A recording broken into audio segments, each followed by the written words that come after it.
Quero te convidar para abrir mais uma vez, e aí nosso texto dessa noite está em João capítulo 2. Evangelho de João capítulo 2. A gente vai trabalhar hoje um pouquinho esse texto dos versos 1 a 12, que fala sobre as bodas em Caná da Galileia. Eu creio que você já deve ter ouvido esse texto em casamento, em velório, na igreja, na escola dominical, na sua casa. E a gente vai então trabalhar um pouquinho esse texto de João 2, de 1 a 12. E olha qual é o relato de João sobre esse primeiro sinal de Jesus. 3 dias depois, houve um casamento em Caná da Galileia, achando-se ali a mãe de Jesus.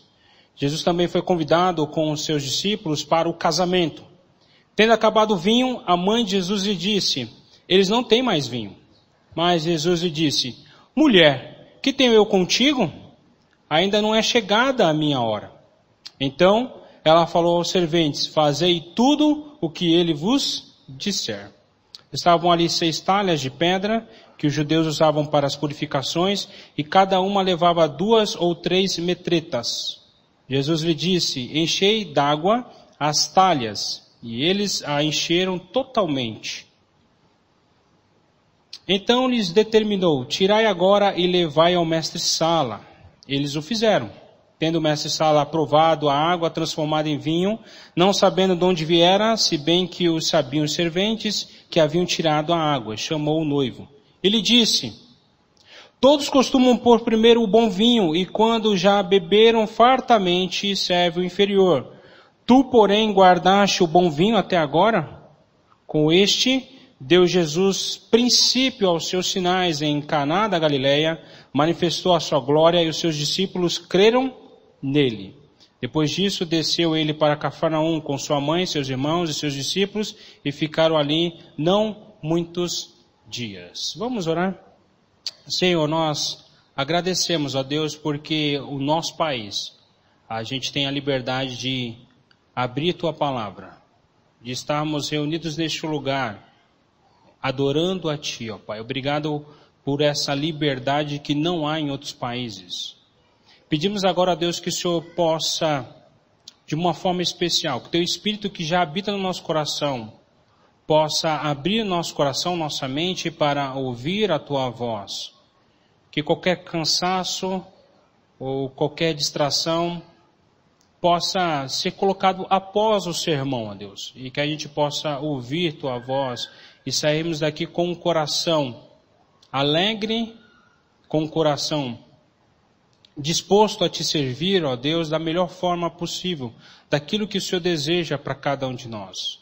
Obrigado, ó Deus, pelo Teu Espírito, obrigado porque Ele revelou a João, ó Deus, esse fato, não somente ele escreveu, mas ele vivenciou isso e pôde escrever isso para nós, mas que a gente possa experimentar também, ó Deus, da visão de João, daquilo que João tinha em mente quando escreveu esse milagre, ó Pai, esse primeiro sinal.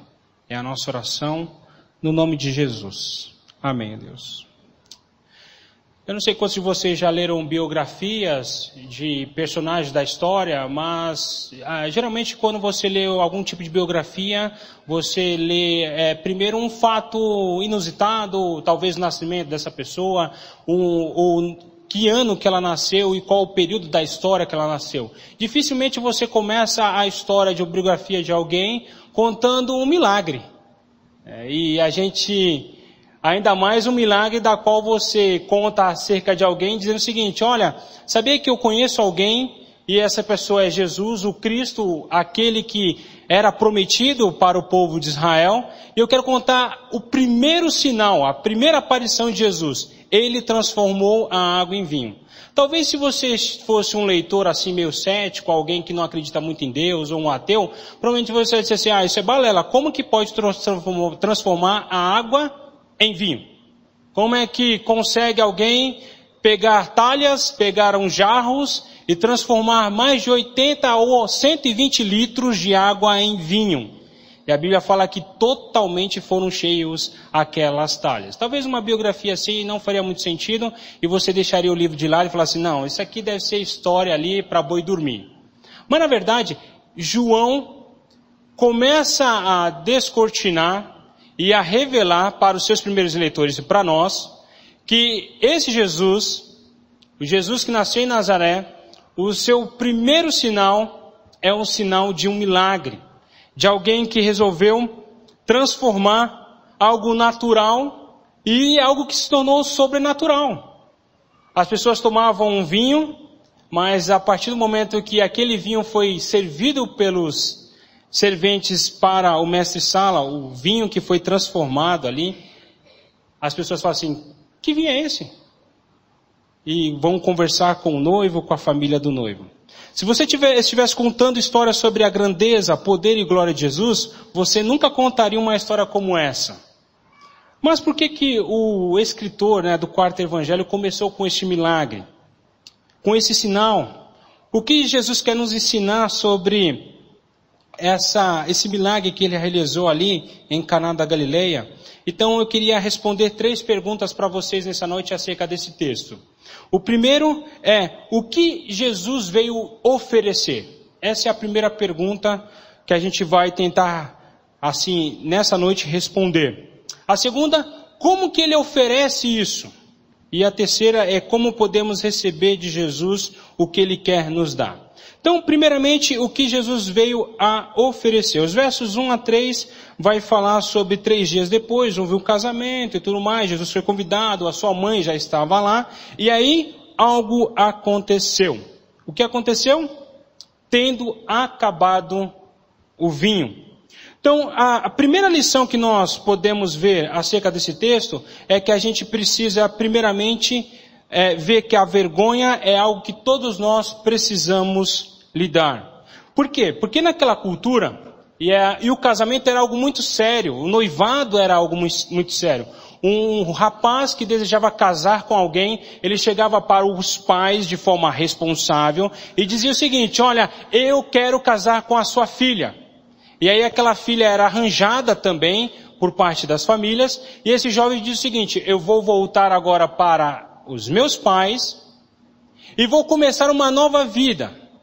Ele não pegava a noiva e saía daquele lugar, da casa dos seus pais, da casa da noiva, e já começava uma vida. Não. Ele ia montar a vida. Ele ia construir uma casa, ele teria um espaço para os dois, ele ia ter um trabalho. Havia uma grande responsabilidade por esse noivo. Era uma preparação enorme que o noivo tinha. Então era algo muito sério. Depois desse período todo que há aquele período de preparação do noivo, o noivo volta durante a noite com os seus amigos numa grande festa, e eles levam lamparinas. Naquela época não havia lanterna, não havia iluminação, então eles carregavam candeias. É por isso que a gente tem a história daquelas 10 virgens, que 5 delas prepararam seu azeite e 5 esqueceram. Essa é a história. O noivo vai durante a noite com os seus amigos festejando para o momento do casamento. E o casamento, para o povo judeu, não é um casamento que nem os nossos casamentos dos dias de hoje, que a gente entrega um convite, as pessoas participam do momento cerimonial e depois tem um momento da festa. Não, era uma festa que durava 7 dias, ininterruptos. Pessoas de vários lugares iam para aquela festa. E não é apenas uma festa familiar, de apenas 300 convidados, como foi a minha festa, porque a Ellen tem muito parente, a Ellen tem tanto parente que é difícil a gente contar. Tá? Mas era uma festa que envolvia a cidade inteira. Era uma festa regional. Agora imagine você fazer uma festa onde o prato principal não era o bolo. O prato principal não era o croquete. O prato principal não era o salgadinho, a coxinha. O elemento principal naquela festa era o vinho. Porque o vinho era o símbolo da alegria. Mas não era um vinho parecido com os nossos vinhos. Porque se você às vezes tomar uma taça de vinho, você já fica de fogo e ainda quer dormir. Não é um vinho com um teor alcoólico de 10%. O vinho naquela época era diluído com água.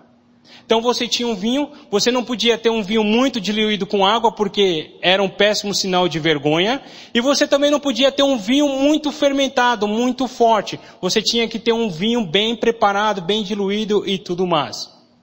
Mas o que Jesus veio oferecer? A gente começa a olhar a história e aí a gente percebe que somente Maria percebeu que algo tinha acontecido. E mulher tem essas sensibilidades, né? A mulher começa a enxergar num casamento que o coque ali da outra não está bem, algo está assim diferente, o vestido da noiva está torto e as mulheres vão tentar arrumar e tal. Maria percebe algo. E o que ela percebeu? Que faltou vinho.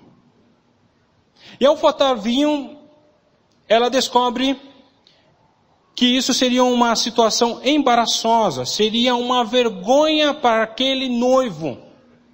Até mesmo o pai da noiva poderia entrar na justiça contra o noivo naquela época, porque a festa não tinha terminado ainda, tinha que ter os 7 dias de festa, de celebração. A gente não sabe qual foi o momento ali que encerrou o vinho, mas sabemos que era algo vergonhoso, era uma cultura de vergonha. Faltar vinho numa festa era a mesma coisa de faltar o bolo do casamento nos nossos dias. E faltou. Vergonha. Todos nós, como seres humanos, queremos aprovação e aceitação. Isso é normal. O adolescente quer aprovação e aceitação no seu grupo. O jovem quer aprovação e aceitação. Nós, como adultos, queremos aceitação e aprovação. Mas o primeiro ato que a gente vê de alguém que sentiu vergonha diante de uma situação foi quem? Adão e Eva. Vergonha. Vergonha da presença de Deus. Deus conversava com este homem, com essa mulher, e o que a gente percebe é que eles se escondem, eles começam a fazer uma roupa para eles de folha, e por quê? Porque eles sentem o quê? Vergonha. E aquele ato de faltar vinho não apenas trouxe vergonha para aquele jovem, não trouxe vergonha apenas para aquela família, em toda a sua sociedade, mas estava acabando o quê? A alegria. E é interessante que também o ser humano, ele busca a felicidade, busca a alegria. Às vezes o rapaz está com o seu casamento em crise, e aí ele tenta buscar alegria onde? Em outros lugares. Talvez o jovem que se sente desprezado, ele se sente um pouco deslocado da igreja, deslocado do seu grupo, o que ele faz? Ele procura alegria nas drogas. Talvez você que tem um coração consumista, ansioso e tudo mais, você procura cada vez mais alegria nas finanças. Em gastar mais e mais, ter um novo celular, ter uma nova casa, um novo carro e tudo mais. Sabe por quê? Porque todos nós temos esse anseio da alegria. Queremos estar alegres constantemente. Mas cada vez mais nós procuramos alegria onde não tem alegria. Então, diante de um quadro de casamento, onde o elemento principal faltou, houve vergonha. E num elemento que era tão importante da alegria, também faltou naquele casamento. Talvez na minha vida e na sua vida, o que falta muitas vezes é a alegria. Ou até mesmo nós nos sentimos envergonhados diante de Deus. Uma vez eu aconselhando uma jovem, e ela disse o seguinte: pastor, eu tenho vergonha de ir na igreja. Mas eu fui entender a fundo qual era a história da vida dela.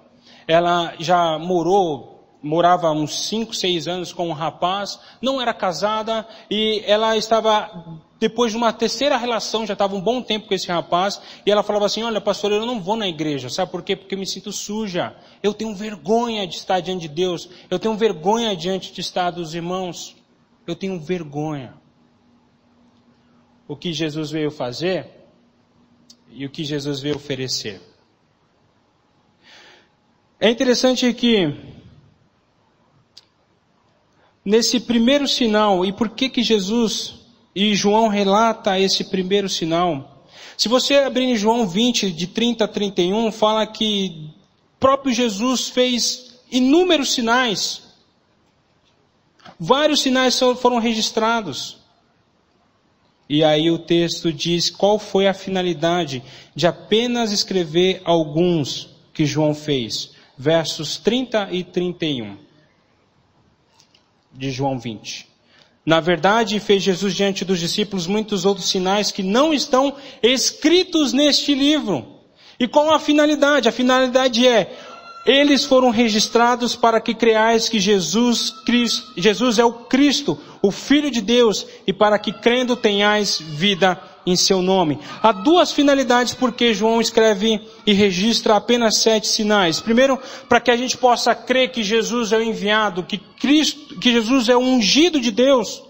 No Antigo Testamento, profetas eram ungidos, reis eram ungidos e sacerdotes eram ungidos. E agora Jesus está dizendo assim, eu sou o ungido, aquele que foi escolhido, aquele que foi enviado. Então a finalidade de João ao escrever esse primeiro sinal é para que nós creamos que Jesus é o Cristo, é o enviado de Deus. A outra finalidade que João escreve esses 7 sinais é para que você tenha vida. E Jesus vem oferecer para nós vida. Ter vida em Jesus. Ter vida em seu nome. O sinal nada mais é do que um símbolo. A gente que dirige sabe quais são os símbolos que existem nas ruas. E cada sinal de trânsito tem uma finalidade, preservar a vida. Mas os sinais das Escrituras servem apenas para uma coisa, para dar vida. É isso que significa o sinal. E João relata então 7 sinais. 7 sinais para trazer vida, 7 sinais para trazer alegria. E quais são esses 7 sinais? O primeiro sinal é a água transforma-se em vinho. João capítulo 2. A cura de um filho de um oficial, João capítulo 4, é o segundo sinal. O terceiro sinal, a cura de um paralítico, João capítulo 5. O quarto sinal, a multiplicação de pães e peixes, João capítulo 6. Jesus anda sobre o mar, é o quinto sinal, João capítulo 6. A cura de um cego de nascença, João capítulo 9, é o sexto sinal. E o último sinal, a ressurreição de Lázaro. Todos esses sinais, você vai ter algo, uma finalidade. Dizer que Jesus é o ungido de Deus. É o enviado. E também para que a gente possa ter vida em abundância. E o verso 11 do capítulo que a gente acabou de ler, João 2, diz o seguinte, este foi o quê? O primeiro sinal miraculoso pelos quais ele estava revelando o quê? A sua glória. E é interessante que diz o seguinte, com este sinal, Jesus deu princípio aos seus sinais em Caná da Galileia, manifestou sua glória, e o que aconteceu? Seus discípulos tiveram vida, creram em Jesus. O que isso significa? Como isso poderia ser seu primeiro sinal? Parece até estranho para nós, Jesus perdendo tempo com uma festa, perdendo tempo com o pessoal que está bebendo vinho. Tem tanta coisa Jesus para fazer, mas há algo muito significativo nesse texto. Nesse casamento, temos personagens principais.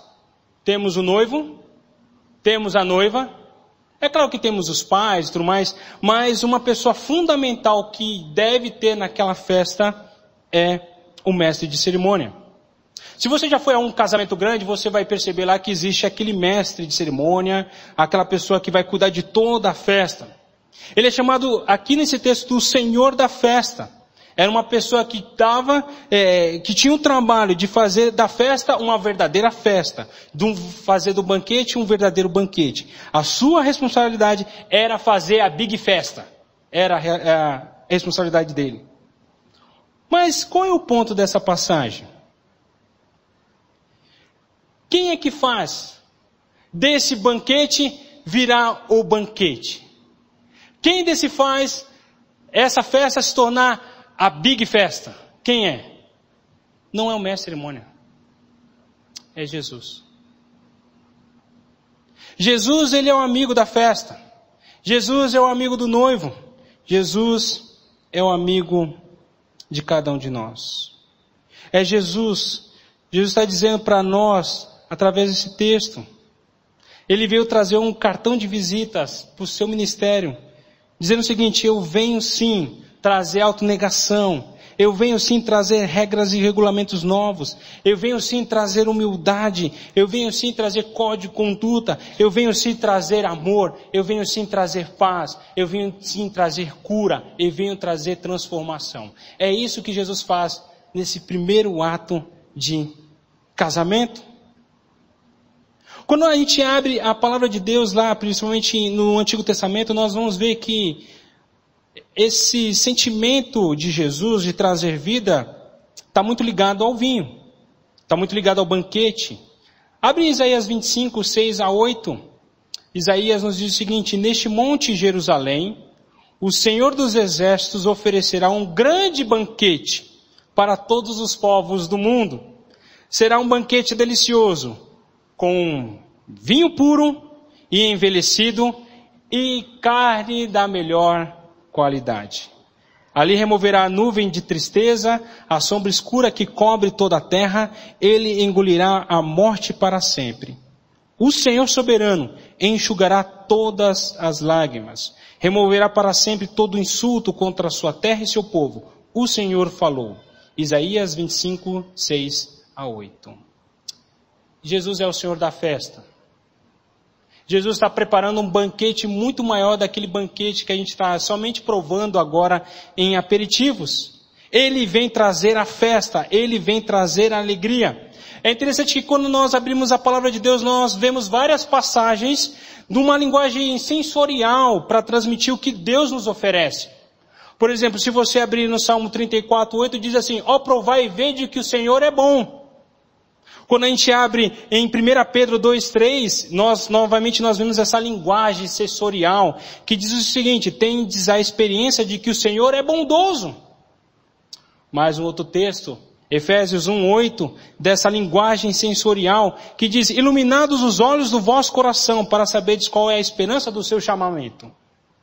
Em Efésios 3, 18 e 19, novamente a gente tem essa linguagem sensorial, de toque, de ver, de ouvir. Diz assim: a fim de poderdes compreender com todos os santos qual é a largura e o comprimento e a altura e a profundidade e conhecer o amor de Cristo. Olha essa linguagem do próprio salmista. Sabemos que Deus é bom, mas quero que você prove que Deus é bom. O salmista, Paulo, Pedro, ele não somente quer que a gente tenha apenas uma abstração, ou só que a gente tenha conhecimento acerca das Escrituras, ele está nos convidando para a gente provar e ver que o Senhor é bom. A gente não vai gastar muito tempo lendo teologia sistemática para tentar conhecer a Deus se a gente não prová-lo. Ou ficar bom tempo lendo as Escrituras, ah, Deus é poderoso, como Deus é grandioso, mas a gente não prova que Deus é poderoso. Ou a gente deixa de provar. Querido, todas as vezes que nós vemos as Escrituras falando que a gente deve provar, que a gente deve ver, está nos convidando a ter essa linguagem sensorial. Eu preciso provar que Deus é poderoso. E como isso? Através das provações. Deus, Ele é poderoso para me guardar até o final. Através das tentações, Deus é poderoso para me guardar. Deus é amoroso quando eu caio e Ele me perdoa. Eu tenho que provar e ver de que o Senhor é bom. Eu preciso provar isso. Quando Jesus transforma a água em vinho, Ele está falando assim: eu quero que vocês provem a vida. Eu quero que vocês provem a alegria. Eu quero que vocês provem um novo renovo. É isso que Jesus está fazendo com a gente. É isso que Ele oferece. O mestre sala, o mestre de cerimônia, não teve o cuidado de ver isso, mas Jesus teve o cuidado. É isso que Ele nos oferece. Ó, provai e vede que o Senhor é bom. E eu não estou falando aqui em questões de emoções. Eu estou falando de algo mais profundo do que sentimentos e emoções. Eu estou falando de algo que vem do coração, que é o centro e o controle da nossa vida. É onde estão os meus mais profundos compromissos e confianças. São as coisas que você mais aprecia. É isso que o seu coração, as coisas, portanto, que capturam a imaginação e controlam você. Mente, vontade, emoções. Portanto, se você diz: ó, eu sei que Deus me ama, e ainda assim você vive uma vida de vergonha e fracasso, você ainda não provou deste Deus que te ama. Se você tenta resolver a sua vida, mas crê que Deus é poderoso, mas continua tentando resolver a sua vida com tantas coisas erradas, você ainda não provou que Deus é poderoso.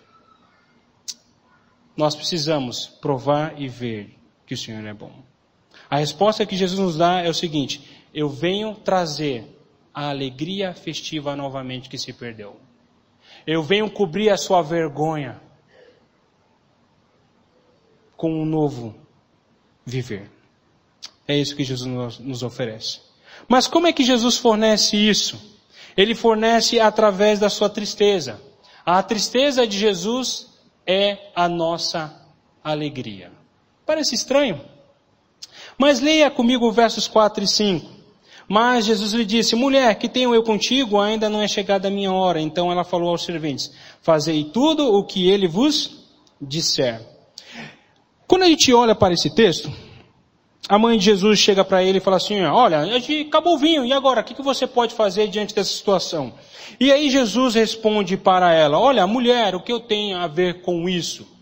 E às vezes parece que, numa linguagem assim mais clara, parece uma questão mais brusca, uma questão mais dura e tudo mais. Até tem algumas traduções que falam assim: querida mamãe, querida mãe, mas não é essa tradução.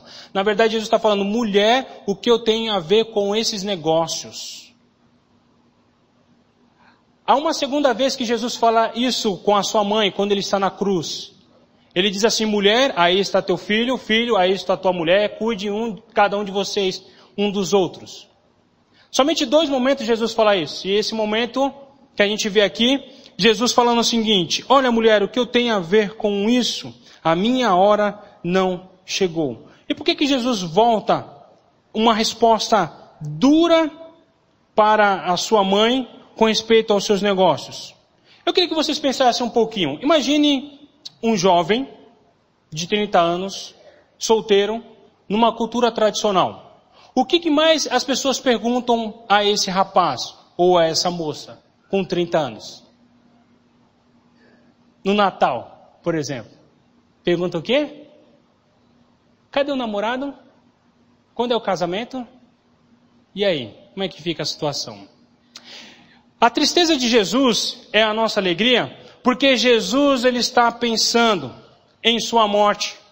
Porque quando ele fala assim que a minha hora não chegou ainda, todas as vezes que nós encontramos em João, a minha hora não chegou, olha, a minha hora não está pronta, olha, ele está falando da sua morte.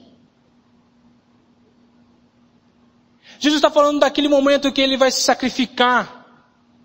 Através do seu sacrifício, ele iria comprar novamente a sua noiva, que somos nós.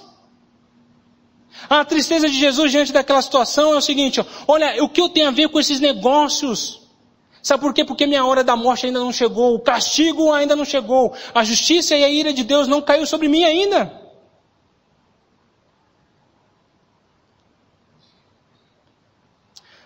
Um jovem pensaria: quando é que eu vou casar?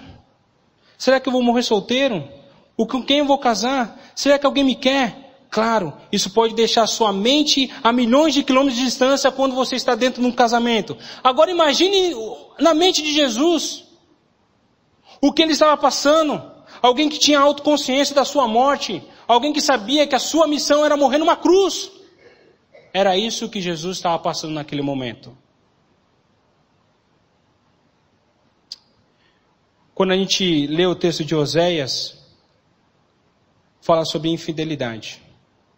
E por todo o Antigo Testamento nós vemos nas Escrituras, Deus nos diz que Ele não quer apenas nos relacionar como Senhor, como Rei e nós como súditos. Ou como pastor e nós as suas ovelhas. Ou como pai ou filhos.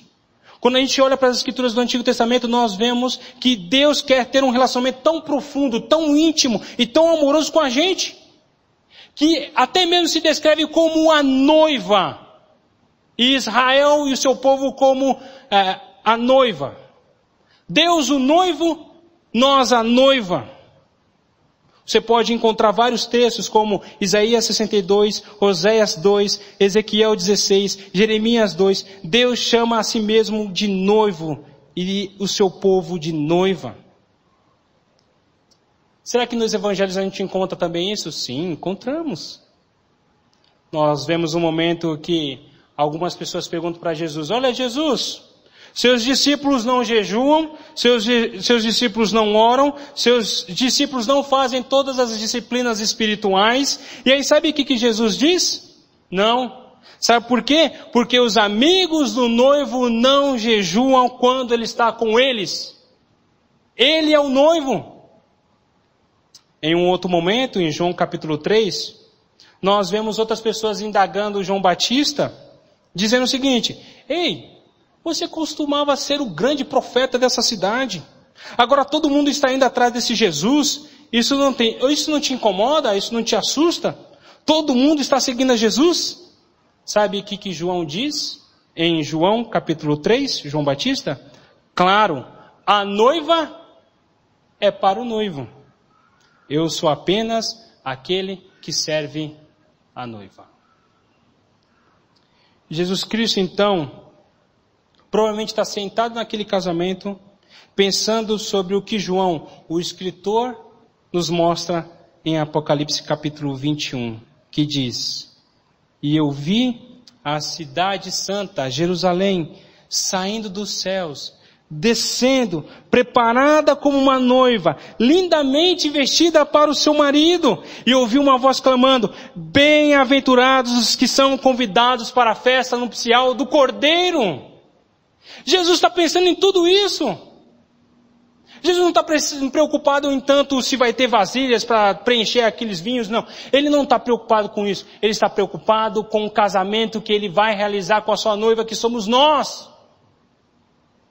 É isso. A minha hora não é chegada. Espere um minuto. Por que Jesus está tão incomodado? Por que ele diz mulher? Por que ele diz meu tempo ainda não chegou? Você e eu certamente já leu diversas vezes essa passagem, pensamos que ele está se referindo assim: olha, mulher, não é minha hora de fazer um milagre nessa hora. Quando ele diz meu tempo ainda não chegou, Jesus usa uma palavra grega que significa literalmente: minha hora de morte ainda não chegou. Mãe, o que Jesus está dizendo é o seguinte: mãe, a única maneira de eu ter vinho no meu banquete de casamento, a única maneira de poder levantar a taça da alegria festiva, ter a minha esposa caindo nos meus braços no meu banquete de casamento, é através da minha morte. Quanto mais claro Jesus poderia ser, quanto mais claro eu posso ser com vocês. E aí nós temos então que ele oferece a sua vida. Porque ele está pensando no seu casamento. E aí nós temos que ele se vira e começa todo o processo de transformar em vinho a festa desse casamento. E observe que tipo de material ele usa. Ele não usa uma vasilha qualquer. Ele usa as vasilhas que eram destinadas para a purificação cerimonial. Agora acho que ficou mais claro para você. Todos os judeus naquela época lavavam suas mãos, lavavam o seu corpo, os sacerdotes principalmente, para entrar diante da presença de Deus. O que Jesus está nos mostrando é o seguinte: para aquela mãe, Maria, e para nós é o seguinte: a minha hora não chegou onde eu vou ter que derramar o meu sangue para conquistar o coração da noiva. Mas eu quero te mostrar de forma clara isso. Pegue essas talhas, pegue essas cerâmicas que são usadas no processo cerimonial. E eu quero dizer o seguinte, que vai ser renovado tudo isso. Não vai ser mais água que vai limpar seu coração, mas vai ser meu vinho, o meu sangue que será transformado e modificado o seu coração. Jesus nos diz o seguinte: perto havia 6 jarros de água de pedra, do tipo usado pelos judeus para a lavagem cerimonial. Cada um tinha capacidade entre 80 e 120 litros. Jesus diz aos servos: encha os jarros com água. Uma das coisas que mais me intriga em casamento, e eu acho que isso é universal, é que a gente destina muito mais para a noiva. A noiva é absolutamente enfeitada com cores e joias, com as mais belas roupas e com cosméticos, e o noivo não pode ver a noiva até o último dia. Parece que é uma tradição universal isso. Todo mundo pode ver, menos o noivo. Todo mundo a vê em vários estágios, se tornar mais e mais bonita. Hoje até tem o dia da noiva e tudo mais. Pouco a pouco, mais o noivo não pode ver. Por quê? Então, quando o noivo está de pé no altar, e ao virar da esquina da noiva, tudo o que aconteceu naquele dia é criar um forte impacto de beleza no noivo. A sensação de sua beleza em seu coração. Tudo mudou nessa direção. Essa é a chave. Eu me lembro do meu dia de casamento, há 12 anos atrás. E eu me lembro que se alguém pegasse o talão de cheque e assinasse qualquer valor lá, eu assinava, porque eu estava enfeitado, encantado com a noiva que estava entrando. Como é que Jesus se compara com o noivo? Quando a noiva vira a esquina e começa a descer pelo corredor em direção ao noivo, o noivo é arrebatado. Ele está feliz. Ela parece mais bonita do que ele já viu na vida. Ele quer se jogar aos pés dessa noiva. Ele quer não apenas prometer infidelidade imortal, mas talvez morrer de fidelidade. E se ele pudesse lhe dar o mundo, ele lhe daria. Esse é o noivo. Como é que Jesus usa essa metáfora? Ele está dizendo: eu estou arrebatado com a beleza da noiva. Eu estou tão feliz com ela. Ele é arrebatado com a sua beleza. Ele se deleita em nós. Ele nos ama. Ele quer nos dar o mundo. E ele vai. Essa é a razão pela qual você se tornou a esposa de Jesus. Você é prometido a Ele. No minuto que você olhou para Ele e disse: com tudo que sou, com tudo que eu tenho, eu te honro, eu me entrego a você, meu noivo. E no último dia, no grande banquete, caímos em seus braços e naquele dia o universo é consumado. Não apenas esse casamento, mas a história é consumada. A palavra de Deus nos diz o seguinte: seja feliz, ó filha de Jerusalém. O Senhor tirou sua punição. Ele se deleita muito em você. Ele nos acalma com seu amor. Ele se alegra com você ao cantar. Prove isso. É isso que o Cristo quer que a gente faça nessa noite. Mas como que nós podemos recebê-lo? Com aquilo que Ele oferece, que é uma alegria nova. Como podemos receber essa vida? E creio que há algumas maneiras de aplicar essa história para as nossas vidas.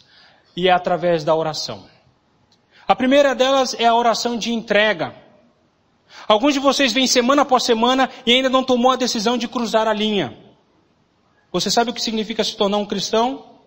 Temos aqui uma bela narrativa do que é se tornar um cristão. E o que lemos?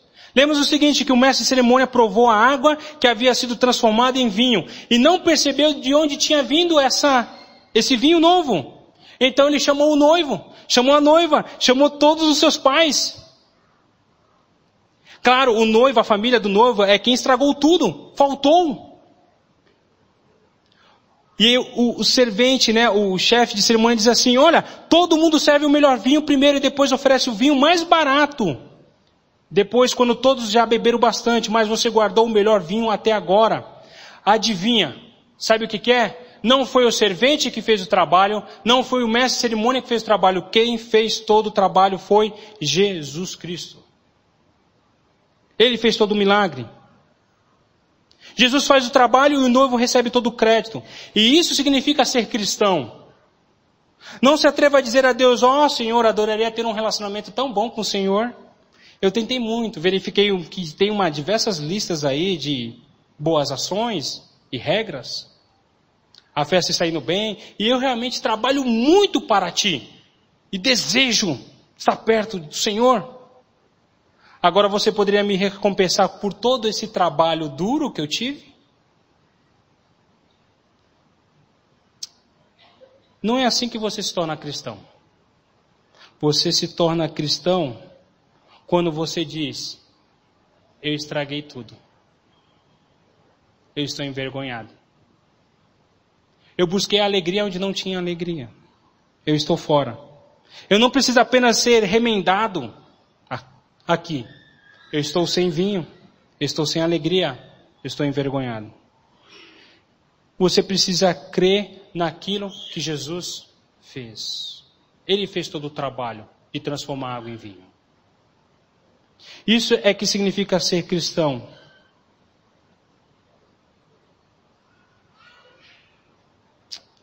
A segunda oração que a gente aprende é a oração de petição. Você sabe o que eu mais gosto nessa passagem? Alguns poderiam ler essa passagem e se dignar com Jesus. Isso parece indigno de Jesus usar seu poder divino apenas para lidar com a vergonha de um casal e o seu casamento. Mas deixa eu te falar sobre a oração de petição. A gente pede para Deus algo. Talvez um trabalho, talvez uma cura, talvez alguma coisa. E o que a gente ouve de Deus é o seguinte: mulher, o que eu tenho a ver com isso contigo? Homem, o que eu tenho a ver com isso? Parece que Deus fala umas coisas esquisitas para a gente, quando a gente ora.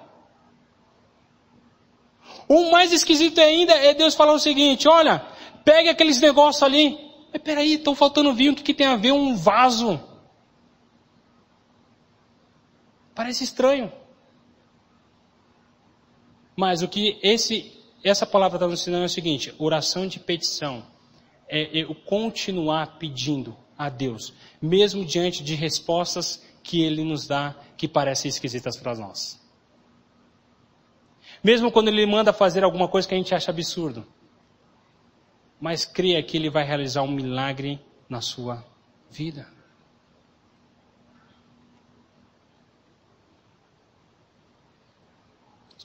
Oração de petição, eu preciso pedir para Deus. Faltou vinho, ore sem cessar.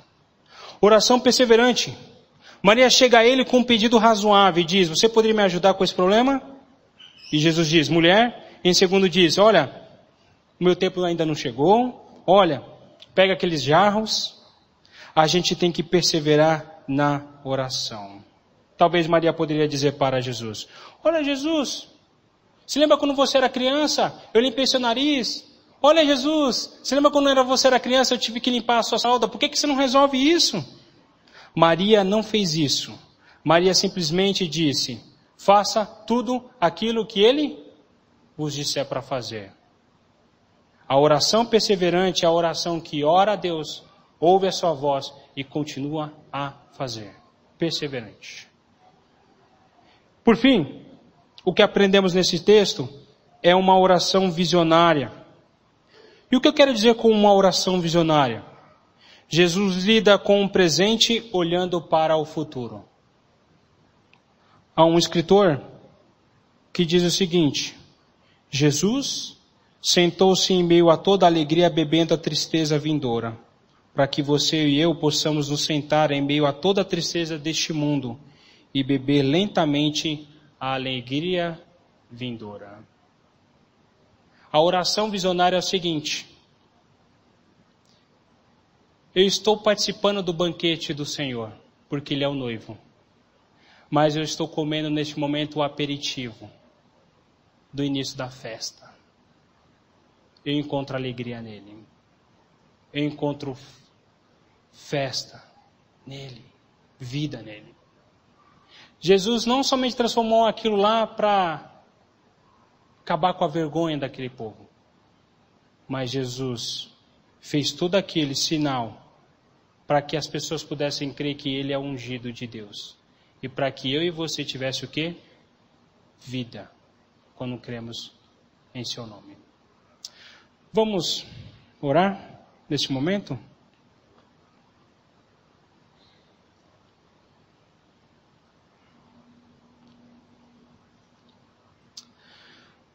Pai, no nome de Jesus, que história, ó Pai, a história desse casal que em meio à festa poderia se tornar uma tristeza. Mas Cristo trouxe alegria novamente para aquele casal.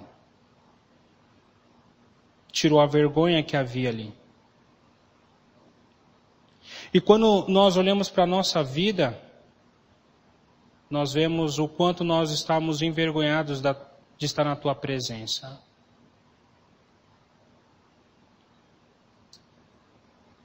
A história da nossa vida nos mostra que no passado nós buscávamos uma alegria que não era preenchida no nosso coração.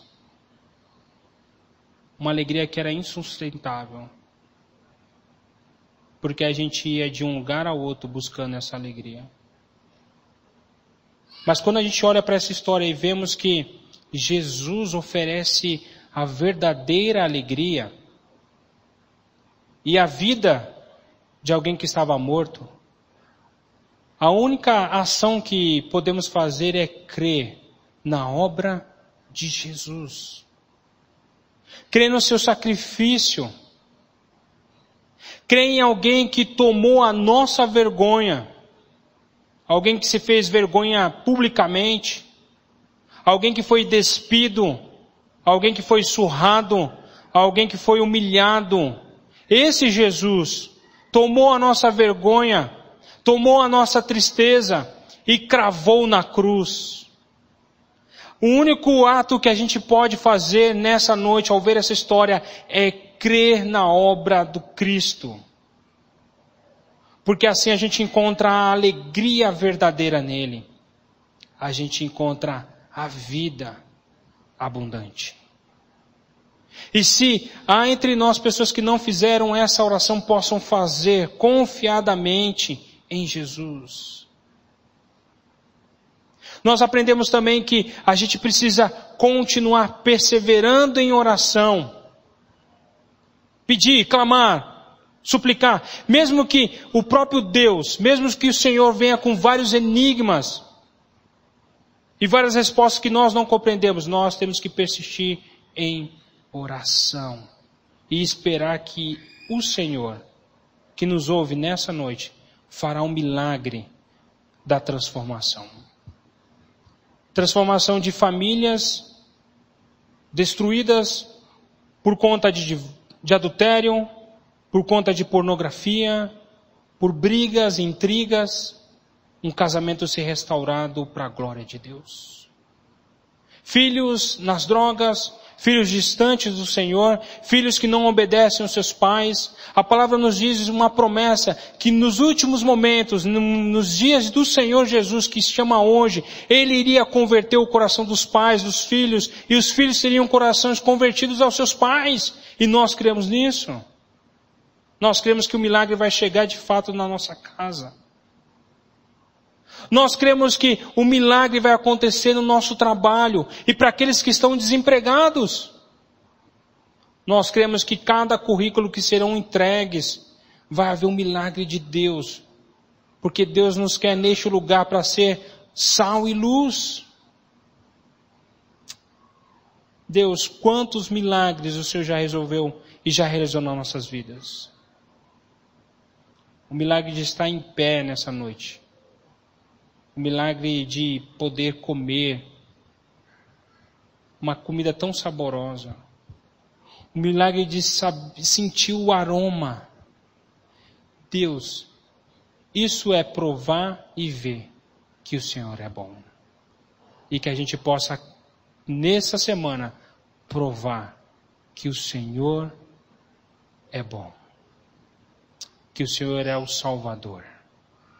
Que o Senhor é aquele que nos perdoa. Que o Senhor é aquele Deus que nos ama. Ama como noivo. E nós somos a noiva do Senhor. O nosso coração é esperançoso, ó Deus, de estar naquele dia, quando os céus vão se abrir, quando a noiva vai descer e quando nós todos nós estaremos com o Senhor naquele banquete. E um intuito do nosso coração é somente dizer: louvado seja o nome do Senhor. É no nome do Cordeiro, Jesus, que nós oramos. Amém, Deus.